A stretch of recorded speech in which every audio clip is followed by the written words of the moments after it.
मैं ध्रुव हूँ मुझे परिणति नम कर, बनी पूज्य परमात्मा। उसने सारे जग को बताया, परम पूज्य ध्रुव आत्मा। देखिए, आज की चर्चा का विषय है कि क्या हमने पर्याय को ही तो द्रव्य नहीं मान लिया है। विषय थोड़ा प्रयोगात्मक है और इसकी चर्चा को सुनना भी थोड़ा सावधानी से है। क्या है असल में कि द्रव्य है वो अनादि अनंत एक रूप है। आध्यात्म की अपेक्षा से चर्चा करते हैं। यहाँ पर आगम के द्रव्य की बात नहीं है, क्योंकि द्रव्यदृष्टि प्रकाश प्रश्नोत्तरी जो ग्रंथ है फनक निहाल भाई का, उनकी शैली ही आध्यात्म प्रधान है और उसी शैली से अपन चर्चा करते हैं। इसलिए द्रव्य अनादि अनंत एक रूप निष्क्रिय अपरिणामी पूर्ण वितरागी तत्व है।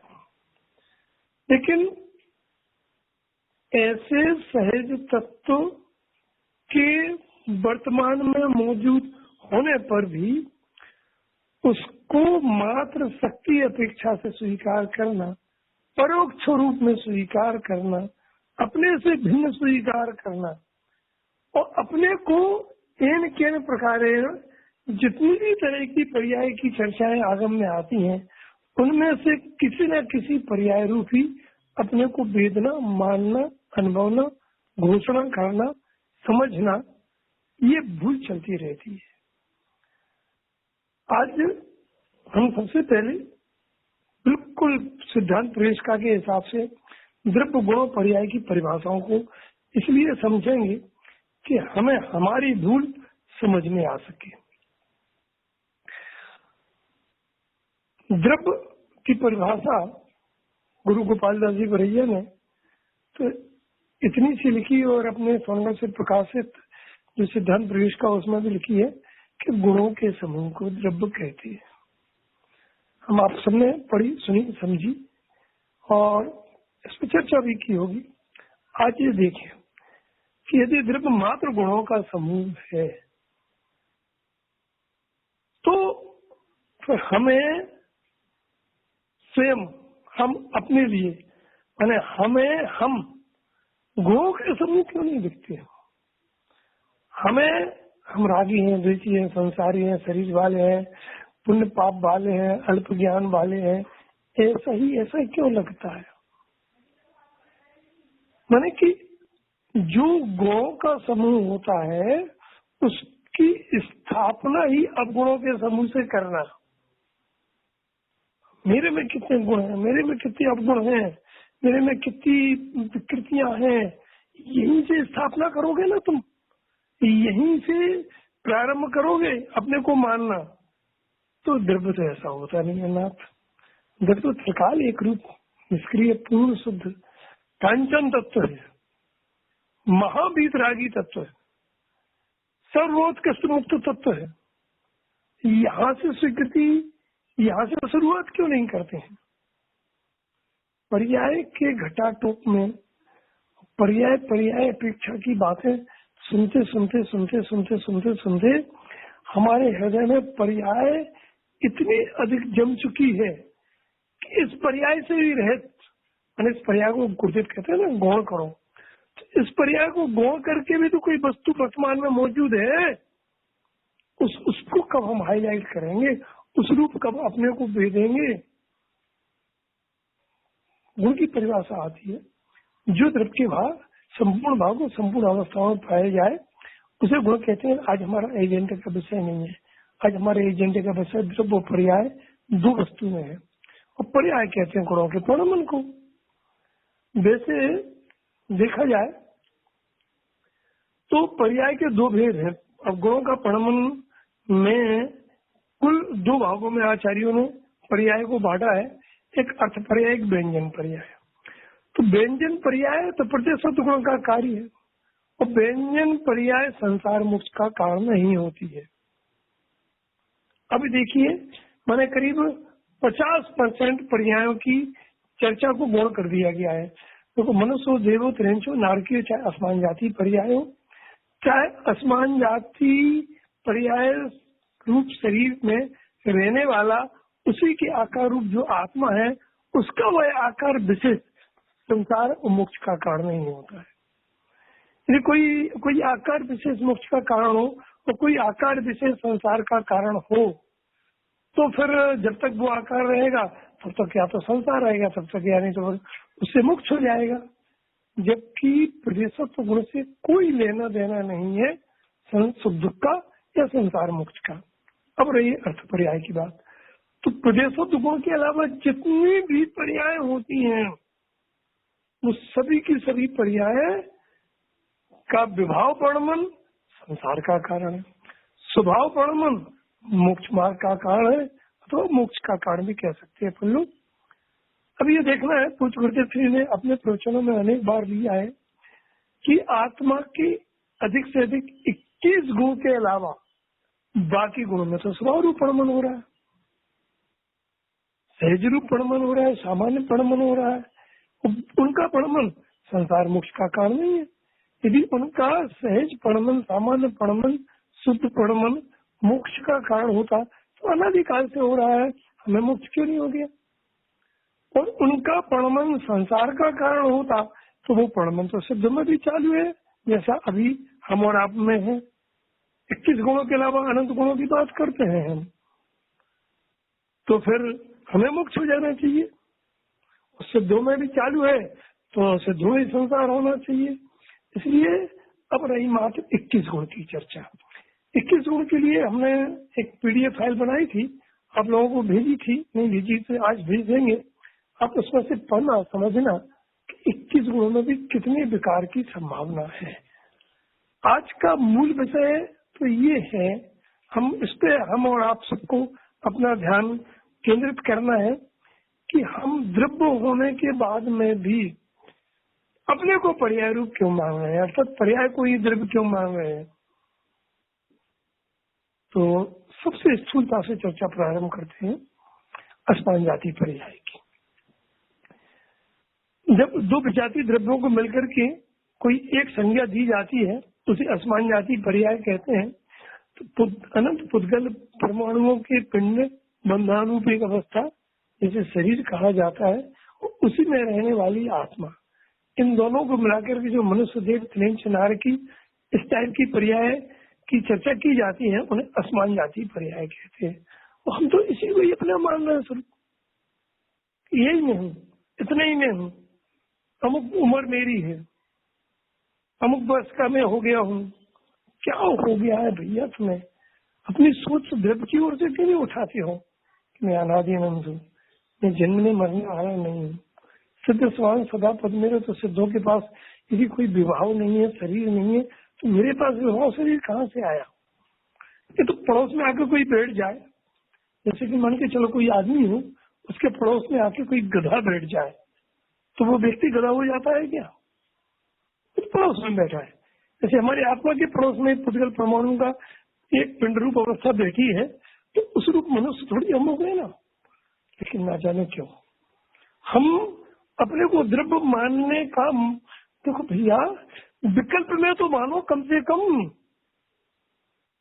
विकल्प में अपने लिए द्रव्य मानोगे तो भाई साहब द्रव्य दृष्टि के चांस शुरू होंगे। हम विकल्प में ही अपने लिए पर्याय मानते हैं, पर्याय जितना मानते हैं, पर्याय को ही संपूर्ण पूरी वस्तु मानते हैं, पर माथे पर बोझा ले लेते हैं कि राग द्वेष पुण्य पाप है, उन्हें हटाना है, विचारता प्रकट करनी है, मोक्ष मार्ग लाना है, मुक्ति जाना है। मुझे विचार करिए आप कि पर्याय के इतने अति प्रेम में, पर्याय के इतनी अति एकत्व बुद्धि में सम्य दर्शन कब होगा? द्रव्य की दृष्टि का नाम सम्य दर्शन होता है कि पर्याय के एकत्व का नाम पर्याय को सर्वस्व मानना। अपना जीवन पर्याय से इतना गूंथ लिया है हमने, इतना एकत्व कर लिया है कि हमारा सुबह से शाम तक हर चिंतन, हर विचार मात्र पर्याय सापेक्ष चलते। अपने को संसारी मानना, अपने को दुखी मानना। मैं मुक्त संसार दोनों से रहित अवस्था वाला हूँ, ऐसा शुरू से ही विचार क्यों नहीं करते हैं, निर्णय क्यों नहीं करते हैं? ऐसा कोई कहे ही ना। जैसे मान के चले कि पड़ोस में बैठे हुए गधे को देख के किसी ने कभी ये तू गधा हो गया है, तो वो भेद ज्ञान उसे बरतता है कि पड़ोस में है, मैं गधा नहीं हूँ। तुम गधे की ओर से मुझे देख रहे हो तो तुम्हें गधे गधा दिख रहा है, लेकिन गधा में नहीं, डंकी में नहीं। ठीक इसी प्रकार तुम शरीर की सापेक्षता से, राग की सापेक्षता से आत्मा को की चर्चा कर रहे हो, आत्मा का परिचय कर रहे हो, लेकिन वो मैं नहीं हूँ। भाई साहब, हम एक कांचन तत्व हैं, हम एक मुक्त तत्व हैं, हम एक शुद्ध तत्व हैं, हम एक रूप तत्व हैं। अपनी एक रूपता जिसमें कभी कोई विकृति हुई नहीं है, कोई परिवर्तन होना नहीं है, कोई बदघट होना नहीं है, कोई अशुद्धता के जिसमें चांस नहीं है, क्योंकि पर्याय मात्र के जिसमें चांस नहीं है, पर्याय जैसी घटना ही जिसमें नहीं है, ऐसे तत्व को हम क्यों नहीं गले लगाते हैं, क्यों प्यार नहीं करते हैं, क्यों दुलार नहीं करते हैं, क्यों उस रूप अपने को नहीं दे देते हैं? कम से कम 24 घंटे में आधा घंटा तो निकालो अपने को द्रव्य मानने के लिए। द्रव्य कैसा है? मुक्त है। द्रव्य कैसा है? शुद्ध है।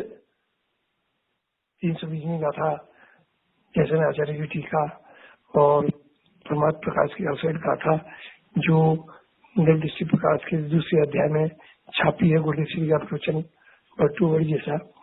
तो हमें ना भी उजेड़ा मरेगा बंधु मुख करे, जीव पर में थे जो ये जिन मेरे उभरे, ऐसा जीव क्यों नहीं मानते हैं अपने लिए? हम न जाने क्यों ये अच्छा लगने लगा है कि मैं भिखारी हूँ, मैं अशुद्ध हूँ, मैं दुखी हूँ और मुझे सुखी होना है। ये मीठा लगने लगा है, ये उपदेश भी अच्छा लगता है। ऐसा कोई समझाए ना व्यवहार के कथनों को, तो ऐसे लगता है कि सही तो कह रहा है, लेकिन भाई साहब वो सही नहीं कह रहा है। गुरुदेव श्री इसके लिए उदाहरण देते थे, कोई आदमी को टाइफाइड वगैरह रोग, ऐसा कोई रोग था, तो किसी ने आके कहा कि भाई इसे हलवा खिलाओ, तो सबके बीच में दूसरे कोई कह रहा था कुनेन खिलाओ अथवा इंजेक्शन लगवाओ डॉक्टर के जाके, अथवा कड़वी दवाई दो, सीतोपलादी आदि चूड़ XYZ जो कड़वे होते हैं। तो वो सबके बीच में कहता है ये क्या कह रहे हैं, ये सुनो। मैंने जो हलवा खिलाने की बात कर रहा है, तो उसके पापा मम्मी ने कहा तेरी मौत कह रहे हैं। ऐसे ही ये विद्वान भेद से बात करता है, ये विद्वान संयोग की गुण स्थान की बात करता है, माणगाना स्थान की बात करता है। मैंने मोक्षवाद प्रकाशक के हिसाब से सरल उदाहरणों देकर के हमें निश्चयवासी, व्यवहारवासी, उभयावासी समझा रहा है, हमें वो अच्छा लगता है।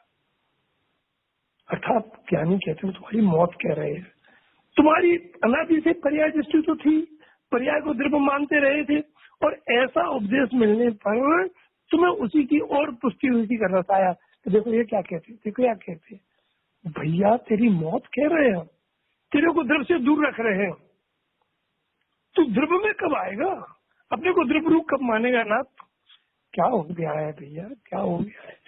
ये पर्याय की इतनी एकता, पर्याय की इतनी पकड़, पर्याय की इतनी तन्मयता तुम्हें द्रव्य से तन्मयता कब होने देगी? विचारो विचारो नाथ विचारो, ऐसा मत करो। देखो, तो पर्याय में जो अर्थ पर्याय की बात चल रही थी, उसमें स्वभाव अर्थ पर्याय और विभाव अर्थ पर्याय दो तरह के आगम में भेद आए हैं। तो जो स्वभाव अर्थ पर्याय है वो तो मोक्ष मार्ग का, मोक्ष का कारण है, और विभाव अर्थ पर्याय वो संसार का कारण है। लेकिन ये दोनों हम नहीं हैं। तो साहब कैसी बात करते हो? अभी तो वर्तमान में तो विभाव अर्थ पर्याय है ही, स्वभाव अर्थ पर्याय तो सिद्ध भगवान बनेंगे तब होंगी, या कि एक देश स्वभाव अर्थ पर्याय चतुर्थ स्थान से प्रारंभ होंगी। लेकिन अभी तो विभाव है ना, लेकिन अभी पर्याय ही नहीं है तुम्हारे में। ये स्वभाव विभाव के भेद तो संयोग के भेद कराए हैं, और गुरुदेव ने कई बार कहा है पर्याय का नाम ही है संयोग। पर्याय से हमारा कुछ लेना देना नहीं है। जो संयोग को तुम अपना स्वरूप मान रहे हो, मान बैठे हो, लग रहा है यही तुम्हें तुम्हारे वस्तु से दूर रखने का कारण बना है। क्या करें नाथ, कहाँ तक इस पर्याय की पकड़ और पर्याय के एकत्वता में उलझे रहेंगे कि हम सम्यक तो पा पाएंगे, आत्मा को पा पाएंगे। अब तो सीजन पका है ना गुरुदेव के प्रताप से, ज्ञानियों के प्रताप से। एक बार द्रव्य की अलग जगह है, तो निष्क्रिय तत्व, वो पूर्ण मुक्त तत्व जो एक रूप है, जिसमें कुछ नहीं होता है, बंधुओं की घटनाएं नहीं होती है, वो मैं हूँ, वैसा मैं हूँ। पर्याय को गौर ही तो करना है। पंडित फूल सिंह जी शास्त्री हैं, जैन सिद्धांत मीमांसा में एक बहुत अच्छी परिभाषा दी है कि गौण उसे कहते हैं जिसकी एजेंडा में अभी चर्चा नहीं की जाए, जिसकी यदि गौण रूप से कहीं का गौण रूप से चर्चा तो करो, तो यदि हम चर्चा करने लगेंगे तो वो मुख्य हो जाएगा और मूल वस्तु गौण हो जाएगी। तो कम से कम 24 घंटे में 1 घंटे तुम पर्याय की चर्चा ही मत करो ना, एकमात्र द्रव्य के बारे में सोचो। द्रव्य भैया इतना महान है, इतना उत्कृष्ट है कि सर्वा सिद्धि के देव लोग 33 सागर तक चर्चा करते हैं, एक चर्चा द्वारा रिपीट नहीं होती है, फिर भी द्रव्य स्वभाव की पूरी चर्चा नहीं हो पाई है। गुरुदेव सिंह ने कल प्रवचन सुन रहे थे, उसमें एक बात आई थी कि 8 वर्ष की उम्र में किसी को केवल्यान हो जाए, वो 1 करोड़ पूर्व की आयु हो, और इसके बाद में पूरे जिंदगी भर आत्मा के गुणानुवाद ओमकार रूप ध्वनि में आते रहे, तो आत्मा के पूरे गुणों का, पूरी आत्मा का, पूरे द्रव्य का वर्णन नहीं हो सकता है, क्योंकि आत्मा में गुण अनंत है, तो गुणों का समूह आत्मा है, तो भाषा वर्गण असंख्यात है, तो असंख्यात अनंत को कैसे कहेंगे। दूसरी बात कि इतने अनंत असामान्य और इतने अनंत विशेष गुण हैं, और उन गुणों का एक समूह रूप वस्तु में हूँ कि गुरुदेव कहते थे कि जब उपयोग अंदर ले जाते हैं तो कहीं थाह नहीं मिलती है गुणों की।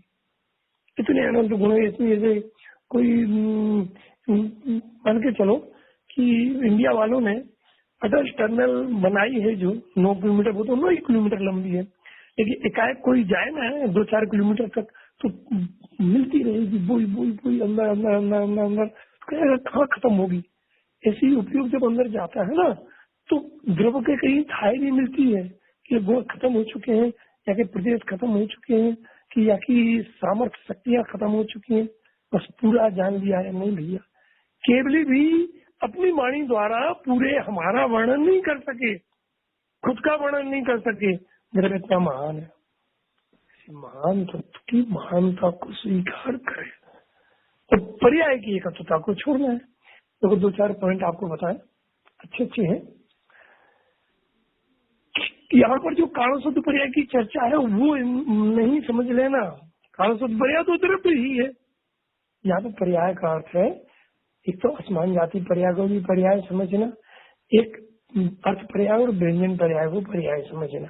और अर्थ पर्याय, व्यंजन पर्याय, स्वभाव पर्याय, व्यवहार पर्याय, स्वभाव व्यंजन, व्यवहार व्यंजन में सब समा जाता है, और उसी रूप ना जाने के हम अपने लिए मान रहे हैं। क्या करोगे, कितना छाती से चिपकाओगे, कितना एकत्व करोगे, कितना उस रूप अपने को मानोगे कि पर्याय हट के द्रव्य के दर्शन हो जाए। देखो पर्याय को हटाना नहीं पड़ता है, पर्याय मेरे में नहीं है, ऐसे अपनी अच्छे चैतन्य सत्ता, ऐसी अपनी विस्मयकारी सत्ता, ऐसी अपनी चमत्कारिक सत्ता को मात्र स्वीकार किया जाता है, पर्याय अपने आप हो जाती है। पहला पॉइंट बहुत अच्छा है इसमें, द्रव्य पर्याय के बीच में अतत भाव की दीवार खड़ी है।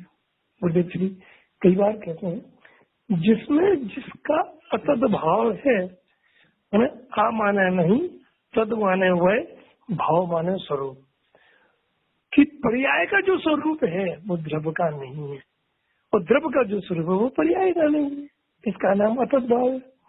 तो जो द्रव्य का स्वरूप है वो पर्याय का नहीं है, और पर्याय का जो स्वरूप है वो द्रव्य का नहीं है। तो अब तुमने अभी तक पर्याय का स्वरूप को खूब विचार किया है, अब एक ही तो चौकड़ी मारनी है क्योंकि पंचाध्यायी कार ने उनसे पूछा कि साहब व्यवहार की परिभाषा और निश्चय की परिभाषा क्या होगी। तो एक छोटे से शब्द में उन्होंने निश्चय की परिभाषा दी। व्यवहार का तो काफी वर्णन किया है, तो उन्होंने एक छोटा सा शब्द प्रयोग किया है, न तथा। तो टीकाकार ने पूछा साहब कि आप तो निश्चय की परिभाषा इतनी ही कहते हो, न तथा क्या कहना चाहते हो? कल अभी तक तुमने जो पर्याय रूप द्रव्य को माना है उस पर एक चौकड़ी पाड़ दो कि ऐसा मैं नहीं हूं, बस निश्चय की परिभाषा बन जाएगी।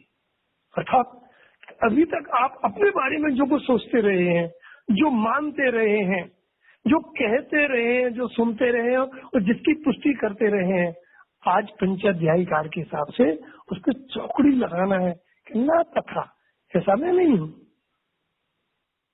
जैसे मान के चले, छोटा सा उदाहरण है, आजकल जैसे कि जो मोबाइल पे यूट्यूब आता है उसमें आप कुछ भी समाचार डाल दो।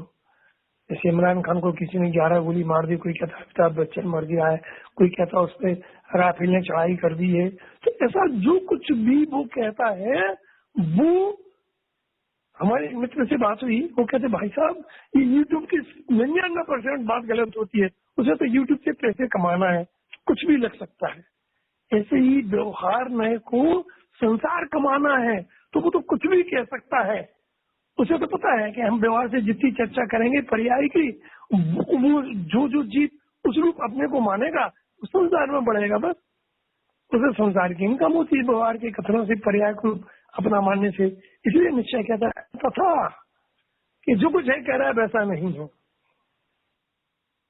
भाई साहब एक बार तो कम से कम पंचाध्यायी कार के शिष्य बने, 1 घंटे को शिष्य बने, 24 घंटे में रोज 1 घंटे तक हम द्रव्य के अलावा दूसरा विचार ही नहीं करेंगे। द्रव्य रूप अपने को विचारेंगे, पर्याय रूप अपने को नहीं विचारेंगे। आप कहोगे तो फिर राजस्व पाप का अभाव कैसे होगा? चलो, तुमने पूर्व में 11 पूर्व का ज्ञान करके मुनि दीक्षा लेकर के ये सब करना चाहा ना द्रवलिंग पने में, पर्याय रूप अपना अपने को मान करके। हाथ में क्या आया? एक बार द्रव्य को अपना मानो, बस मैं द्रव्य रूप हूँ, अतत भाव है मेरा, वह मेरा भाव नहीं है, ना तथा मैं वैसा नहीं हूँ। क्योंकि सिद्ध समान सदा पद भेरो, जब ये बात आता है तो सदा में वर्तमान नहीं आया। अपने लिए वर्तमान में सिद्ध मानने से डरते क्यों? अरे साहब राज्य से, लेकिन जहाँ है वहाँ तुम नहीं हो, वो तुम नहीं हो, और जहाँ तुम है वहाँ राज्य नहीं। एक निष्क्रिय, एक अपरिणामी तत्व, एक महिमावंत बिलसता हुआ तत्व, मैं वर्तमान में वो हूँ। क्या है जो स्वाद चखता है ना, जो दर्शन करता है, जो अवलोकन करता है, जो स्पर्श करता है, उसे लगती है कि ये दुनिया कोई निराली है। एक कोई मैंने एक बार गुरुदेव सिंह ने कहा था, हमने कल परसों प्रवचन में सुना था, क्लस्टिका का प्रवचन चल रहा था कि इस विश्व में मात्र ज्ञान पर्याय की सत्ता है, यदि पर्याय पीछा से देखा जाए। क्योंकि जो कुछ भी है हमारी ज्ञान पर्यायी हमें ज्ञान जानने में आती है, और बस हम हमारी ज्ञान पर्याय का विश्व में कोई सत्ता ही नहीं है। पर्याय पीछा से देखा जाए, कम से कम इतना मानोगे तो भी दूसरी पर्यायों से तो बच जाओगे। लेकिन द्रव्य अपेक्षा से मानो तो एकमात्र एक रूप निष्क्रिय कूटस्थ अपरिणामी वो मेरी सत्ता है, वो मैं हूँ। मेरे में ना आज तक कुछ हुआ है, ना हो सकता है, ना होने की चांस है, क्योंकि ना तथा पर्याय का अतत भाव है मेरे में। अतत भाव, पर्याय के जितने भी भाव हैं वो मेरे भाव नहीं है। एक तो दूसरा पॉइंट इसमें आता है, देखिए, द्रव्य अपेक्षा पर्याय सर्वथा भिन्न होने पर भी ज्ञान उसे कथनचित भिन्न भिन्न जान लेता है। तो ज्ञान एक चर्चा पहले भी शायद हमने ली थी, नहीं तो आज ले लेते हैं कि जब ज्ञान सिद्धांत प्रधान ज्ञान बनता है तब ज्ञान में निर्विकल्पता आती है। जब तक ज्ञान ज्ञान प्रधान ज्ञान बना रहेगा, अर्थात भेदों को जानता रहेगा, उनमें उलझा रहेगा, संयोगों को जानता रहेगा, विवाहों को जानता रहेगा, उनकी सत्ता स्वीकृति करता रहेगा, तब तक समझो ज्ञान दृष्टि प्रधान ज्ञान नहीं बना है। हमें एक बार दृष्टि प्रधान ज्ञान बनाने के लिए ज्ञान जो दृष्टि का विषय है, जो दृष्टि का मूल तत्व है, जो दृष्टि का मूल स्वरूप है, दृष्टि जिसमें अहम करती है, उस रूप ज्ञान को सोचना चाहिए। ज्ञान की दिशा को उस ओर बढ़ाना चाहिए, क्योंकि पूज्य गुरुदेव श्री माता जी और भी ज्ञानी संत हमें मिले, और यदि अभी इस बात को ऊर्ध नहीं कर सके, हम अभी भी पर्याय संयोग कसाएं विभावों निश्याओं को ऊर्ध करते रहे, तो भाई साहब कब अवसर मिलेगा?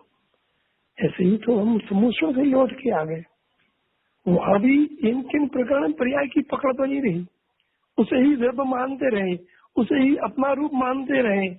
द्रव्य मानने का अर्थ है अपना रूप मानना, स्वयं को वैसा मानना। और रिजल्ट ये रहा कि आज हम ऐसे क्षेत्र में, निकृष्ट क्षेत्र में जन्म लिया जहाँ साक्षात तीर्थंकर और साक्षात भावलिंगी संत विराजमान नहीं है। ये हमारे द्रव्य स्वभाव की विराधना का फल है, और अब ऐसे द्रव्य स्वभाव की विराधना नहीं करनी है। पूज्य गुरुदेव श्री ने जिस गायक तत्व को, जिस दृष्टि के विषय को अपने हर एक प्रवचन में ऊर्ध करना का प्रयास किया है, प्रयास क्या किया है, बताया है, समझाया है, हमारे गले उतारा है। एक बार पूज्य गुरुदेव श्री के हृदय में बैठ करके उस गायक की दुनिया बसा करके 1 घंटे को तो रोजाना उसमें बैठे, जहाँ राग द्वेष की गंध नहीं है, जहाँ शरीर नहीं है, जहाँ उत्पाद पे नहीं है, जहाँ कोई क्रिया प्रणमन नहीं है, एक निष्क्रिय तत्व अनंत गुणों का समूह, एक रूप अभेद, अनंत गुणमय नहीं, अनंत गुणमय एक। कृष्टि का कार्य रखते हैं ना कि जो एक है वो एक प्रदेशी कहा है क्षेत्र अपेक्षा से आत्मा को, और उसमें गुणभेद कल्पना वो परद्रव्य है, एक अभेद वस्तु वो स्वाद्रव्य है। तो जब गुणभेद कल्पना को परद्रव्य में डाला तो पर्याय भेद तो बहुत दूर की बात हो गई ना। कब तक हुआ था ना, जिया कब तक उलझेगा संकल्प विकल्पों में, कितने दिन बीत चुके संसार विकल्पों में। ऐसे हम कहते हैं, जिया कब तक उलझेगा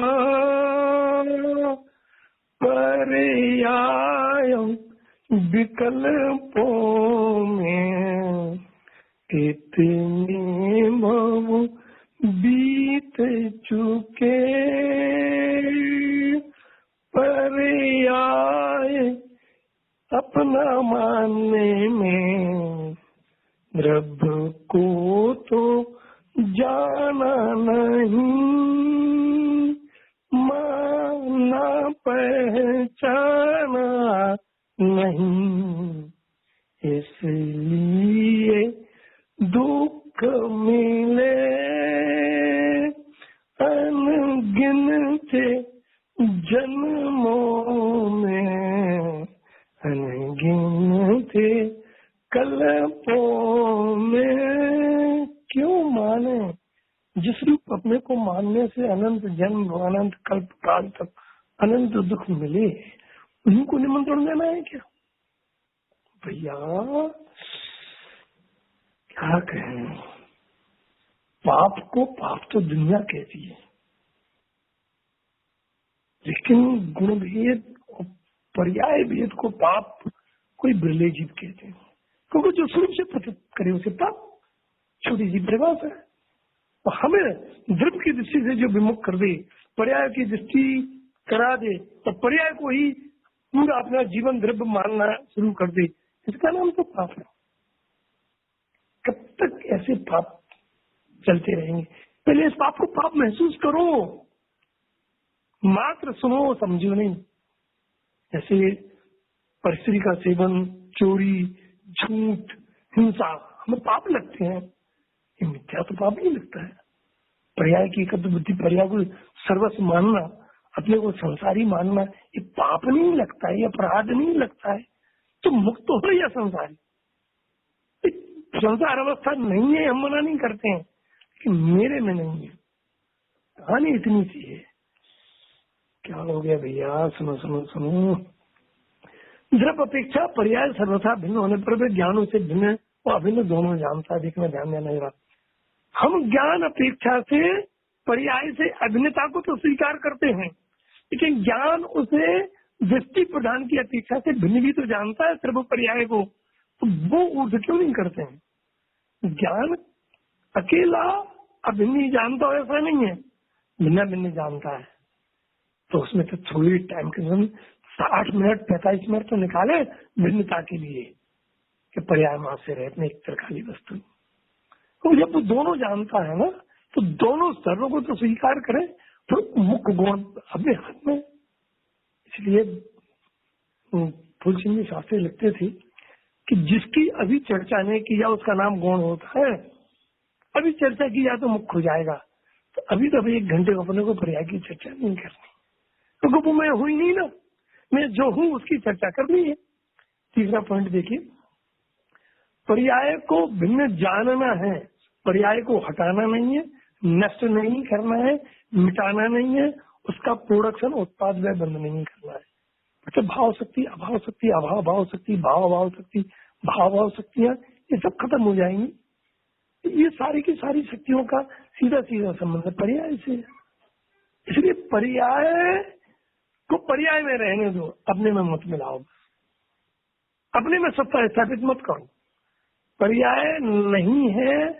एक बार देखो, आपको पता है कि पाकिस्तान नहीं है ऐसा नहीं है, लेकिन वो हिंदुस्तान नहीं है पाकिस्तान, बस पाकिस्तान पाकिस्तान है, हिंदुस्तान है हिंदुस्तान है। यदि पर्याय नहीं है ये बात नहीं है, लेकिन द्रव्य है वो पर्याय नहीं है, पर्याय है वो द्रव्य नहीं है। पर्याय पर्याय है, द्रव्य द्रव्य है, चाहे वो आसमान जाति पर्याय हो, चाहे अर्थ पर्याय हो, चाहे व्यंजन पर्याय हो। क्या करें, थोड़ा तो एक आदत डालो। रस वहां पकना चाहिए जहां द्रव्य की बात आए, उत्साह वहां आना चाहिए जहां द्रव्य की बात आए, वहां थोड़ा ढीले हो जाओ जहां पर्याय की बात आए, संसार की बातें आए, भेद की बात आए।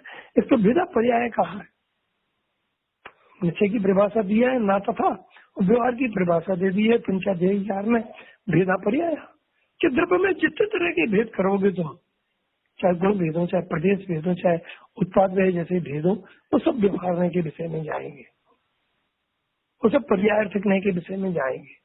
जिसका प्रयोजन ही पर्याय हो उसे द्रव्य की दृष्टि कब होगी?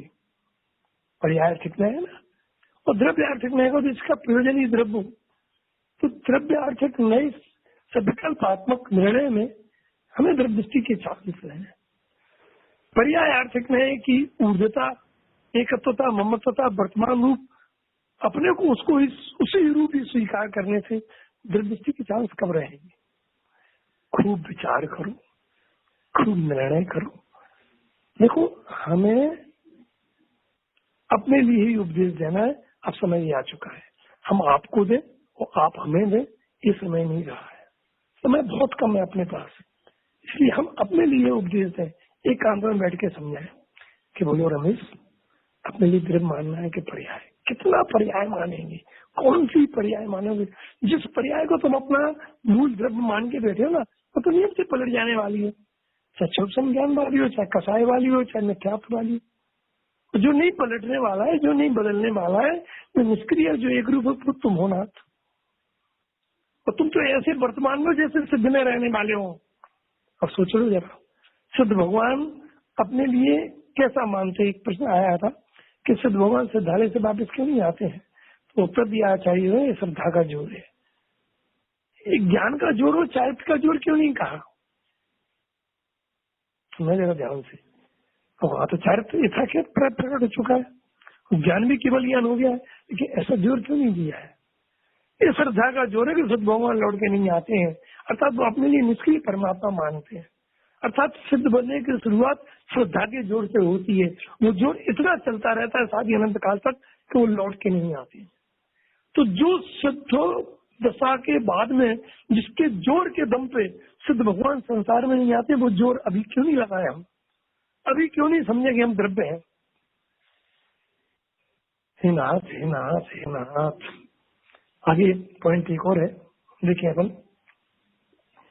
कि पर्याय को भिन्न कब समझा कहलाएगा। गुरुदेव केसरी कहते हैं जब तक द्रव्य से अभिन्नता नहीं समझोगे, क्योंकि अभिन्नता एक जगह ही होती है, और जब द्रव्य में अभिन्नता लगने लगती है तो पर्याय से सहज भिन्नता हो जाती है। जैसे कि मिथ्यात्व को कोई नाश नहीं करता है ज्ञानी। ज्ञानी अपने स्वरूप का संचेतन करते हैं तो हम उत्पन्न नहीं होता है। गुरुदेव जी कहते हैं आत्मा में ऐसा कोई गुण नहीं है जो कि कसाय को या राग को नष्ट करे, कोई गुण ही नहीं है। तो बीत राग का होते ही कसाय और मिथ्यात्व उत्पन्न नहीं होते हैं पर्याय में, तो नाश की अपेक्षा से कहा जाता है कि इनका अभाव किया है। ठीक इसी प्रकार अपने स्वभाव में मस्त हो जाओ, अपने स्वभाव में एकत्र स्थापित कर लो, तो फिर पर्याय से एकत्र अपने आप से टूट जाएगा। तुम पर्याय जितने नहीं हो, तुम आसमान जाति वाले नहीं हो, तुम पुण्य पाप वाले नहीं हो। इस अच्छा बोलो, अनादिकाल से किस किस पर्याय रूप अपने को नहीं माना। एक इंद्री में गए, दो इंद्री में गए, तीन इंद्री में गए, सब लोग रूप अपना मानते रहे कि यही नहीं। लेकिन ये सारी परिस्थितियां पलटी कि नहीं पलटी, तो जो नियम से परिस्थिति पलट जाए, हमारी मान्यता पर जो कुठाराघात हो जाए, हम जैसा मानते रहे हैं वैसा वस्तु मिले ही नहीं, हमें ही अपनी मान्यता पलटना पड़े। आयु की समाप्त होती ही आप जिस गति में जाओगे उस रूप अपने को मानने लगोगे। तो जो मान्यता तुमने ही पलट दी अपने हाथों, उस रूप अपने को क्यों मानते हो? आज नहीं तो कल एक पर्याय की मान्यता तो पलटना पड़ेगी। जब गति में जाओगे तब अपने देव मानोगे, और आत्मा का अपराधन किया और नरक गए तो अपने लिए फिर नारकी मानोगे। लेकिन तुम कुछ नहीं हो, तुम तो एक उत्पाद व्यय वाली पर्याय नहीं हो, तुम तो कसाय वाली पर्याय नहीं हो, तुम तो विवाह व्यंजन वाली पर्याय नहीं हो भाई साहब, और तुम विवाह अर्थ पर्याय भी नहीं हो, स्वभाव अर्थ पर्याय भी नहीं हो।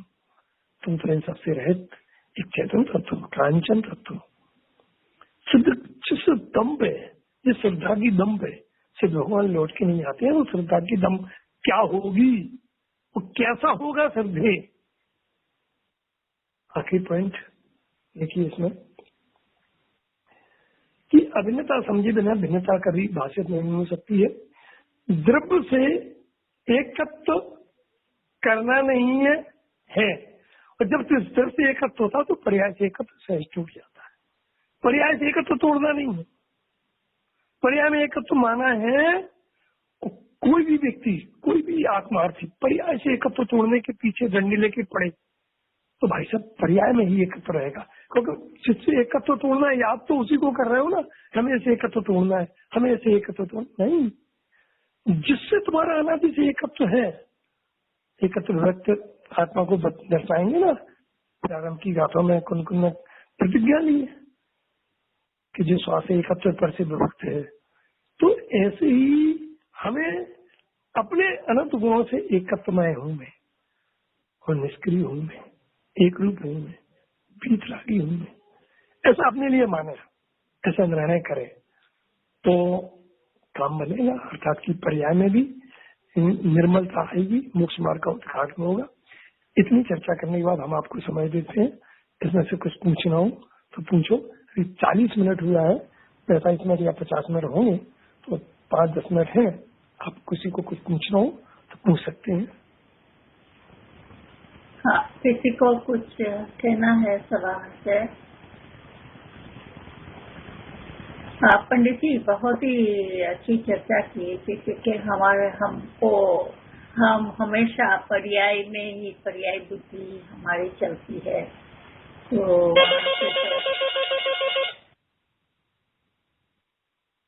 वहाँ से हमारा एकत्व तोड़ना है, और द्रव्य में ही, तो द्रव्य को ही याद करना है। तो वो बहुत ही अच्छा पॉइंट है, अच्छा सब्जेक्ट आपने लिया है। और दूसरा पंडित जी, मुझे एक और क्वेश्चन था कि पंचाध्यायी, हम पंचाध्यायी के जो प्रस्तावना में लिखा है कि उसका किस लेखक का पता नहीं है, और फिर मैंने कहा ऐसा भी सुना था कि शायद अमृतचंद्र आचार्य ने ये लिखा है, और फिर शायद जयचंद छाबड़ा में भी लिखा है। तो ये इसका कुछ पंडित आसाद जी के बारे में ऐसा आता है कि उन्होंने लिखा है, और कहीं कहीं अमृतचंद की भी जो झलक है ना वो पंचाध्यायी में देखने मिलती है, क्योंकि आत्मख्याति टीका की जो शैली है वैसी ही शैली पंचाध्यायी की है। इसलिए वो तो मानो अभी नहीं भी निर्णय हुआ हो, लेकिन कम से कम अपन उसमें से जो मूल प्रयोजन की बात है, जैसे निश्चय व्यवहार की परिभाषा है, तो निश्चय में दे दिया उन्होंने ना था, और व्यवहार में दे दिया भेदा पर्याय, और यही परिभाषा अमृतचंद ने समाचार में भी प्रयोग की है आत्मख्याति में। इसलिए जितने भी भेद हैं वो मैं नहीं हूँ, वो मेरा स्वरूप नहीं है, और जितने भी भेद के कथन हैं, यदि निश्चय के कथन निकालना हो तो ना तथा बस। तो जो भी कह रहा है व्यवहार, जितना चाहे लाखों पेज भरे हो जिनवाणी की, वो मैं नहीं हूँ, वो वैसा मैं नहीं हूँ, तो एक रूप का अंचन तत्व हूँ। ऐसा ये दो छोटे छोटे सूत्र पंचाध्याय के बहुत बढ़िया सूत्र हैं। हाँ, दूसरा क्या है कि हम पर्याय, जो गुण भेद है उसको भी पर्याय करते, परंतु अपनी महिमा करनी है, अपनी महिमा तो गुण भेद से ऐसे करते हैं ना कि हाँ कि देखो मैं कितना देखो ज्ञान दर्शन चारित्र आदि गुणों से भी यदि आप अपनी महिमा लाओगे तो आप भेद खड़ा रहेगा। पर्याय हमें ज्ञान दर्शन में एक अभेद गुरुदेव जिसमें जोड़ देते हैं। गुरुदेव कहते हैं ना कई बार कि तीर्थंकर भगवान की दिव्य ध्वनि में, ओमकार रूप ध्वनि में जैसा आत्मा का स्वरूप आया है वैसा ही स्वीकार करना है। तो अपन को माने जिस श्रद्धा के बल पे सिद्ध भगवान सिद्धालय में टिके हैं, परंतु भगवान अनंत दशा में हैं, ऐसी श्रद्धा का बल क्यों नहीं जगाए हम। और एक बार तो देखो, मर पच के हमें त्रिभ का पक्ष तो आना ही पड़ेगा। कुछ जितने लेट करें तो उतने लेट मुक्त होगा हमारा, और जितने फास्ट कर ले उतने फास्ट मोक्ष हो जाएगा।